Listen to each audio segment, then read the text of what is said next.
Friends, నా పేరు శ్రీనివాస్. మీరు చూస్తున్నారు ఎస్పీఎన్ ఎడ్యుకేషన్ యూట్యూబ్ ఛానల్. మొత్తంగా సర్పంచ్ ఎన్నికలకు సంబంధించి గ్రామాల్లో ఒక జాతర కొనసాగుతా ఉంది. అప్కమింగ్ సూన్ లో మనకి నోటిఫికేషన్ ఉంది. అతి త్వరలో నోటిఫికేషన్ రిలీజ్ సూన్ లో ఉంది.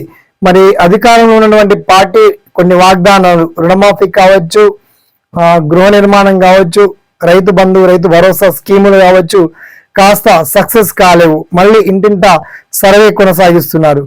మరి ఎంతవరకు సమంజసం ఇది? మొత్తానికి సర్పంచ్ ఎన్నికల గురించి ఏమైనా మార్పులు చేర్పులు చేస్తారా? విద్యా అర్హతల్లో ఏమైనా మార్పులు చేసేటువంటి ఛాన్స్ ఉందా? ఆ పర్టికులర్ డీటెయిల్స్ అండ్ నోటిఫికేషన్ ఎప్పటిలోగా రావచ్చు. ఆ డీటెయిల్స్ ఏంటో మనం షార్ట్ కట్ లో తెలుసుకుందాం. ఓకేనా? So let's start our top.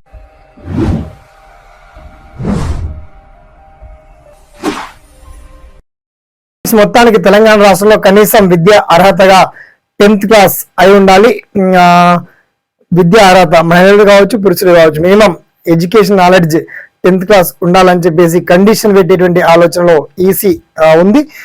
అలాగే గ్రామాల్లో పోటీ చేయాలని ఒక వ్యక్తి కనీసం స్థానిక అభ్యర్థి కలిగి ఉండాలి. 18 years నిండి ఉండాలి. ఇద్దరికంటే ఎక్కువగా పిల్లలు ఉండకూడదు. ఇవన్నీ రూల్స్ అండ్ రెగ్యులేషన్స్ మీకు అన్ని తెలిసినప్పటికీ కొన్ని కొత్త గైడ్ లైన్స్ వచ్చాయి కాబట్టి ఆ డీటెయిల్స్ అన్ని కూడా చాలా వెల్ అండ్ క్లియర్ కట్ గా మీకు వీడియో కింద లింక్ ఇచ్చామండి. సర్పంచ్ అభ్యర్థులుగా మీరు పోటీ చేయదలుచుకున్న వాళ్ళు తప్పకుండా వీడియో కింద లింక్స్ ఓపెన్ చేసి మీరు అప్డేట్ ఇన్ఫర్మేషన్ తెలుసుకోవచ్చు.